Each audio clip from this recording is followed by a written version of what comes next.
Jadi ketika pernah Rasulullah bersama Abu Bakar Siddiq, kemudian Umar bin Khattab dan Utsman bin Affan radhiyallahu anhum berada di atas Bukit Uhud, Bu. Jadi Bukit Uhud ini bergetar, Pak. Apa kata Rasulullah? Uhud, diamlah. Karena di atasmu ada Rasulullah, ada Siddiqin dan 2 orang syahid. Jadi sudah disampaikan oleh Rasulullah sebelumnya, Pak, bahwa Umar dan Utsman akan mati syahid. Dan ternyata prediksi Rasulullah benar, Bu. Umar bin Khattab radhiyallahu an, pada masa dia itu ada seorang tentara terlatih Persia nyamar jadi pembantu, Pak. Dia nyamar jadi pembantu kepada salah seorang sahabat yang bernama Al-Walid Mughirah bin Syu'bah. Jadi nyamar dia di sana. Umar sayang sama dia, Pak, karena keahliannya banyak. Jadi agak sayang Umar nengok dia, banyak keahliannya. Tapi rupanya diam-diam dia sudah menyusun rencana, Pak, untuk membunuh Umar bin Khattab. Dan ini tidak terbaca dan terendus sama sekali oleh para sahabat. Jadi diam-diam sudah dia racuni pisau yang dia buat. Dan ini racunnya cukup aneh nih, Pak, yang dibuat oleh Abu Lu'lu'ah ini.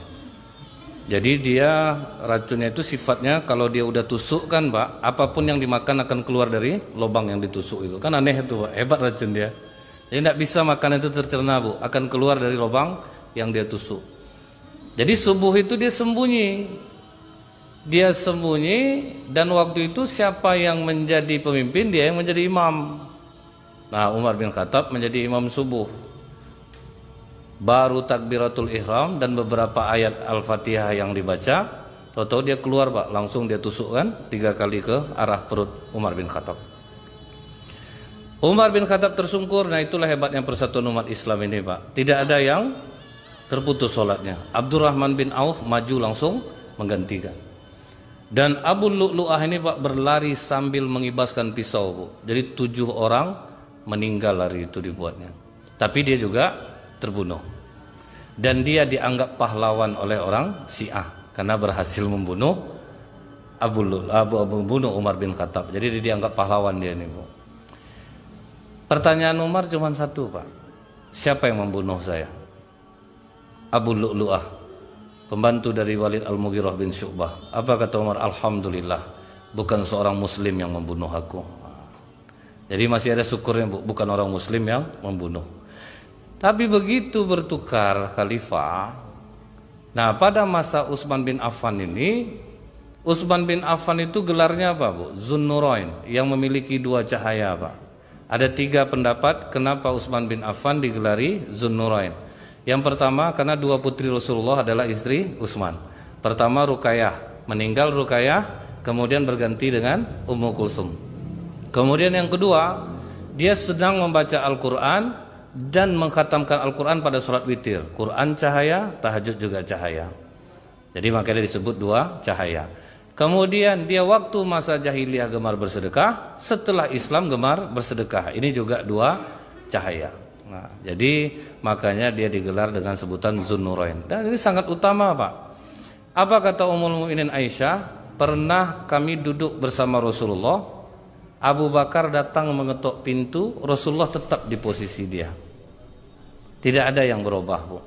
Keluar Abu Bakar, masuk Umar, posisi Rasulullah juga tidak berubah. Tapi ketika Utsman yang masuk, Rasulullah langsung merapikan pakaiannya, Pak. Ini dipertanyakan oleh Aisyah, Bu. Kenapa ketika Abu Bakar datang, ayahku kau biasa saja, Umar datang kau biasa saja, tapi kenapa pas Utsman datang, engkau merapikan pakaianmu? Bagaimana aku tidak malu yang malaikat saja malu kepadanya? Begitulah segannya Rasulullah kepada Utsman bin Affan ini, Pak. Nah, sampai kalau kita ingat lagi, Pak, keutamaan Utsman bin Affan ini, pernah pada masa Khalifah Abu Bakar Siddiq, orang mempertanyakan kepada Abu Bakar tentang kesulitan makanan. Maka Abu Bakar berkata, mudah-mudahan sore ini sudah dapat solusinya. Berubah solusi itu apa? Utsman bin Affan datang dengan membawa dagangan yang banyak dari Syam untuk dijual di Madinah. Rupanya, Pak, belum sampai ke Madinah, orang-orang saudagar-saudagar dari Madinah langsung menghambat langkah Utsman. Apa kata mereka? Utsman, jangan masuk dulu ke Madinah. biar kami beli semua dagangan kau ini dan kami akan bersedia memberikan keuntungan 2 kali lipat. Nah di situ Utsman curiga, Pak.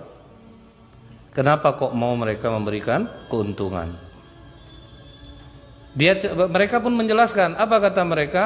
Sekarang orang sedang kesulitan bahan makanan Utsman. Jadi kami bisa menjualnya dengan harga lebih tinggi. Nah kemudian Bu, apa kata Utsman? Ada enggak yang bisa ngasih untung lebih dari 2 kali lipat? Biarlah aku 4 kali lipat. Yang lebih dari 4 kali lipat. Mana ada lagi Utsman? Siapa lagi yang sanggup membeli barangmu dengan harga keuntungan 4 kali lipat? Ada. Allah yang akan menggantinya. Man jaa'a bil hasanati falahu asru amsaluha. 1 kebaikan dibalas Allah 10 kebaikan. Maka kata Utsman, seluruh dagangan yang kubawa ini akan kuberikan gratis dan cuma-cuma kepada masyarakat Madinah. Itulah Pak, dermawannya Utsman bin Affan itu. Pernah pada suatu kali di Madinah itu sumur yang berair cuma milik orang Yahudi, sumur Raumah. Rasulullah lelang Pak, karena orang Yahudi ini jualnya airnya Pak. Jadi umat Islam agak kesulitan membeli air itu. Jadi kata Rasulullah, siapa yang membeli sumur Raumah akan kujanjikan 1 batang pohon surga untuknya. 1 batang pohon yang dijanjikan Pak, langsung Utsman. Berlakukah tawaran itu untuk gue Rasulullah?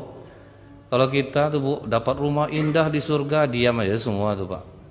Macam dah pernah lah ke surga dia ngomong-ngomongkan macam itu. Tapi kalau sahabat tidak Pak, ini peluang besar. Langsung Utsman maju, diajaknya Yahudi itu untuk berunding. Aku beli sumur kau ini 20.000 dirham. Itu setara dengan apa Bu? 1,8 miliar Pak. 1 dirham 70.000. 1,8 M sumur tanah jelek.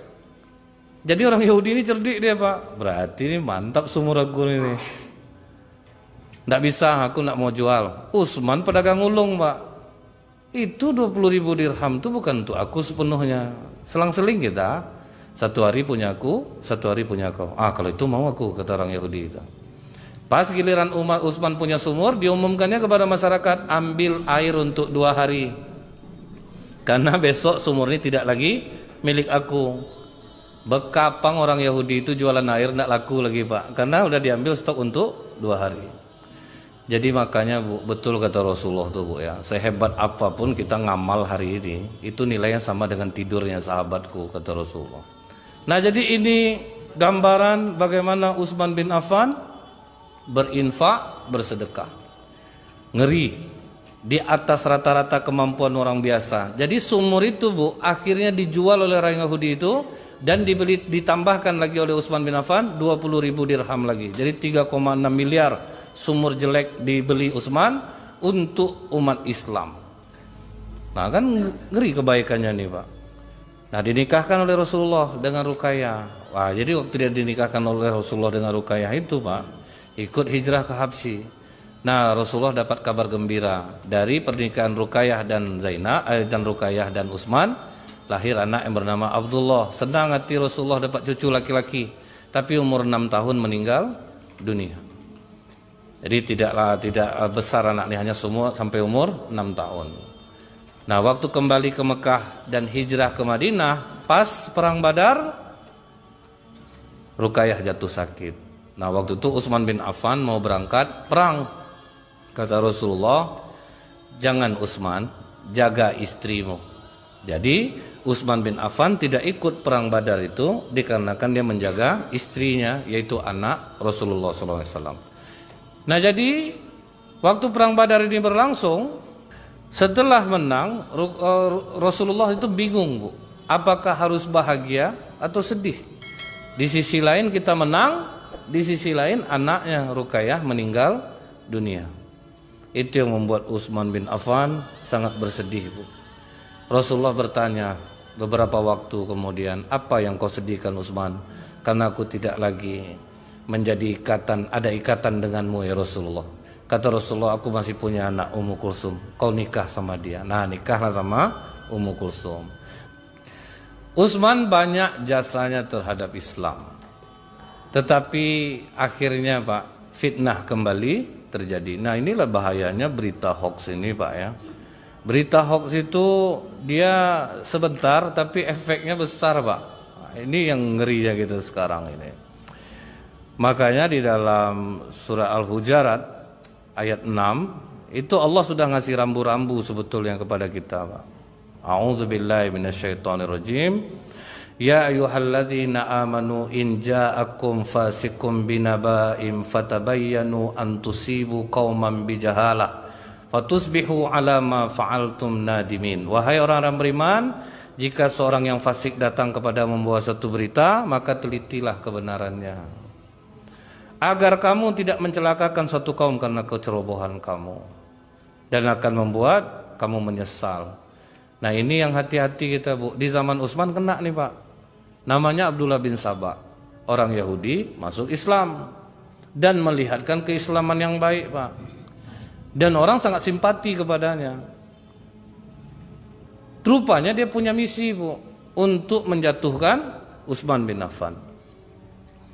Digorengnya lah isu perang Badar itu. Utsman tidak ikut perang Badar tapi jadi ahli Badar. Utsman memberhentikan sahabat-sahabat senior, diganti dengan yang muda-muda. Kemudian Utsman membagi-bagi onta sedekah. Isu ini digoreng. Dicoba di Mekah, gagal. Dicoba di Madinah, tambah gagal. Dicobanya ke Syam, malah diburu orang. Dia pergi ke Mesir, mulai dapat masa. Dia pergi ke Irak, dia tambah dapat masa. Nah, datanglah, Pak, rombongan ini untuk mendemo Khalifah Utsman akibat berita hoax.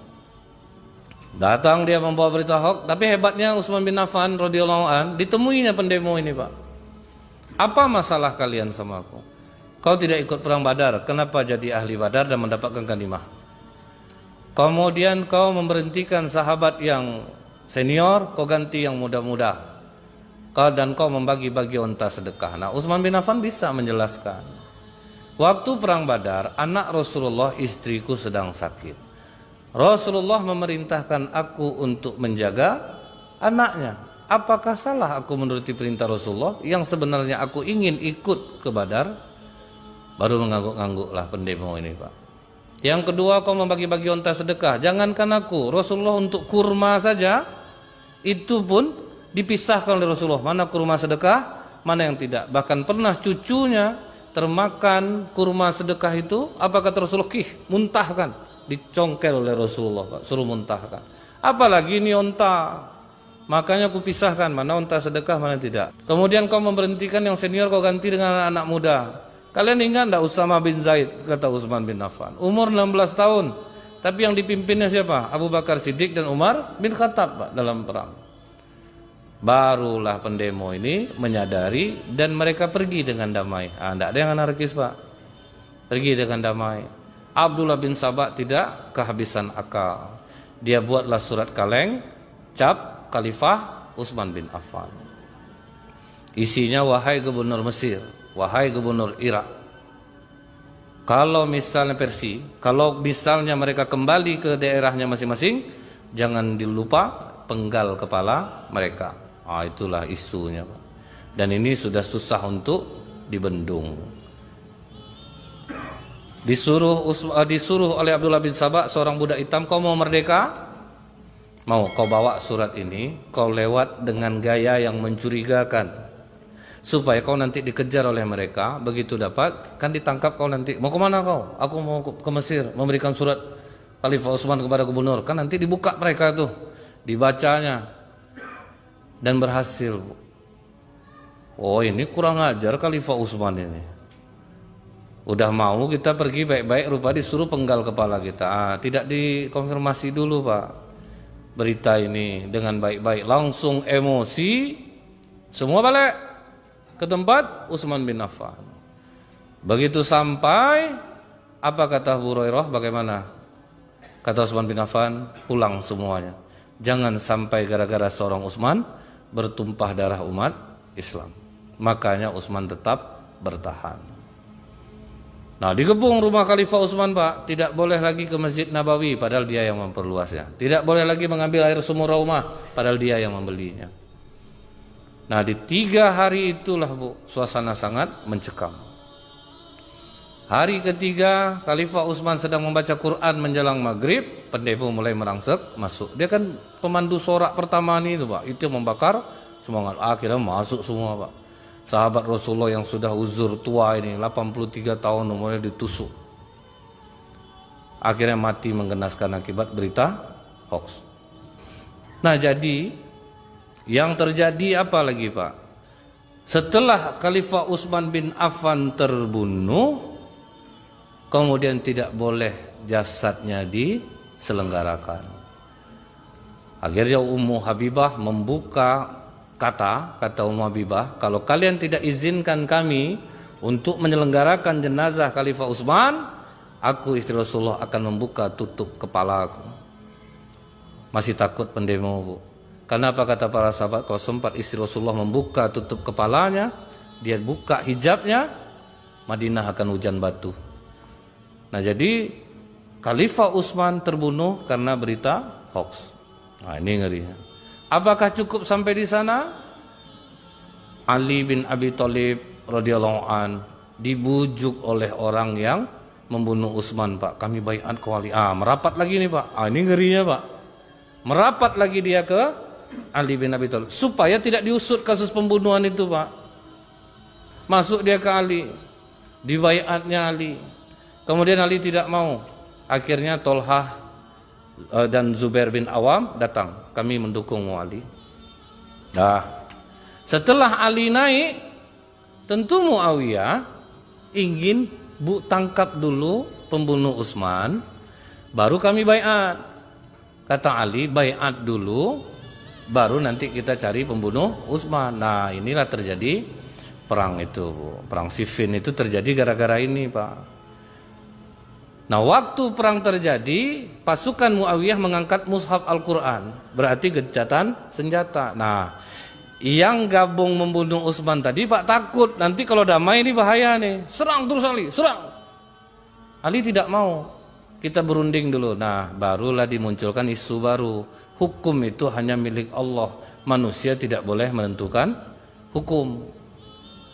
Terpecahlah pasukan Ali, yang terlalu mencintai Ali jadi Syiah, yang membenci Ali jadi Khawarij.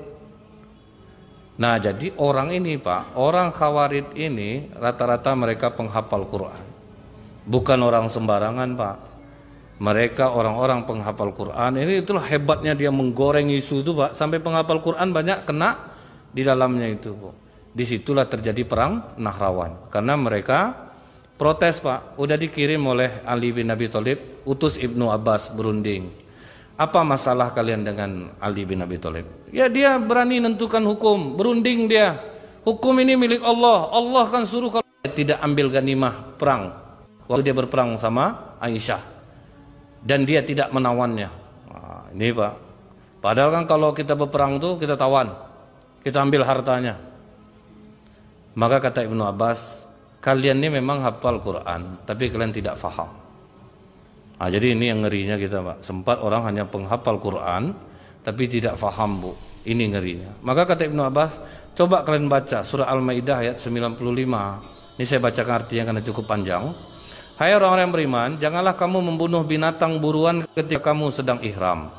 Barang siapa di antara kamu membunuhnya dengan sengaja, maka dendanya ialah mengganti dengan binatang ternak yang seimbang dengan buruan yang dibunuhnya, menurut putusan dua orang yang adil. Nih buktinya kata Ibnu Abbas. Untuk masalah binatang buruan ketika ihram aja itu mesti diputuskan oleh dua orang manusia.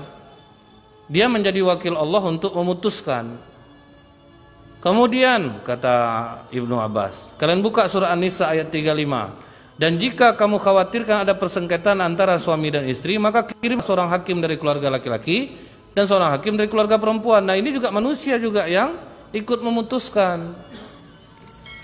Terus mengenai Ali menghapus gelar Amirul Mukminin, ya kalian ingat waktu perjanjian Hudaybiyah, di mana waktu itu Rasulullah menyuruh Ali menulis ini perjanjian Muhammad Rasulullah dengan Suhail bin Amr dan Abu Sufyan. Apa kata Suhail bin Amr? Tolong hapus Rasulullah itu. Kami tidak ada mengakui kau sebagai Rasul. Apa kata Rasulullah? Ya Allah, engkau mengetahui aku Rasulmu. Ali hapus, ganti dengan Muhammad bin Abdullah. Apakah Rasulullah dengan menghapus gelar Rasul itu kalian tidak mengakui dia sebagai seorang Rasul? Baru nganggu orang. Inilah dialog ilmiah Pak yang dilontarkan oleh Ibnu Abbas. Kemudian yang berikutnya, kalian katakan Ali berperang dengan Ummul Mukminin Aisyah, tidak menawannya. Kalau kalian katakan Ummul Mukminin Aisyah ditawan boleh, berarti kalian sudah keluar dari Islam. Dan kalau kita rampas hartanya, berarti kalian telah mengingkari perintah Allah. Coba kalian buka surah Al-Ahzab ayat 6. Nabi itu lebih utama bagi orang-orang mukmin dan diri mereka sendiri, dan istri-istrinya adalah ibu-ibu mereka. Apakah kalian mau menawan ibu kalian, merampas harta milik ibu kalian? Dari perdebatan ini Pak, 4.000 berpisah 2.000, kembali lagi kepada Islam yang benar. Yang 2.000 lagi tidak mau, termasuk di dalamnya siapa Pak? Abdurrahman bin Muljam. Ini waktu masa Umar bin Khattab Bu, digelari Al-Mukri Pak. Dia yang diutus oleh Umar bin Khattab untuk mengajarkan Al-Quran. Gak taunya dia bergabung dengan pasukan di Nahrawan itu Bu. Dan kebetulan dia tidak tewas Pak. Dia tidak tewas, tapi mereka reunian Pak. Ketemulah mereka bertiga. Satu Abdurrahman bin Muljam, Al-Barak bin Bakar, Bakar bin Amar, mereka reuni bertiga. Kita harus membalas bagaimana perjuangan saudara-saudara kita. Tetap juga keras nih Pak, kita ini benar. Kenapa kita biarkan? Dia kan puncak masalah ini Ali, Muawiyah, Amar bin As. Ini 3 orang mesti kita bunuh. Akhirnya mereka sepakat. Abdurrahman bin Muljam mengatakan, aku membunuh Ali. Barak bin Abdullah mengatakan, Bakar, aku membunuh Muawiyah. Kemudian Bakar bin Amar, aku membunuh Amar bin As. Nah udah disepakati nih Pak, bulan Ramadan tanggal 17 Ramadan itu hari pembunuhan itu. Nah yang si Abdurrahman bin Muljam ini berangkat dia ke Irak. Sampai di Irak jatuh cinta dengan perempuan yang bernama Qotami. Salah satu mahar yang diminta Qotami itu apa Pak? Bunuh Ali. Oh tambah semangat dia Pak. Jadi sepakat dia ingin membunuh Ali. Tepat tanggal 17 Ramadan dia sembunyi. Begitu Ali membangunkan orang sholat, karena pemimpin waktu itu Pak, dia jalan membangunkan orang sholat seperti yang dilakukan Rasulullah, langsung dia tebas leher Ali bin Abi Thalib. Nah inilah akibat hasutan, ketidakfahaman, akhirnya terbunuh Ali bin Abi Thalib. Tetapi si Abdurrahman bin Muljam ini tertangkap. Muawiyah berhasil dibunuh, Amar bin As lolos Pak. Karena pagi itu tidak dia yang jadi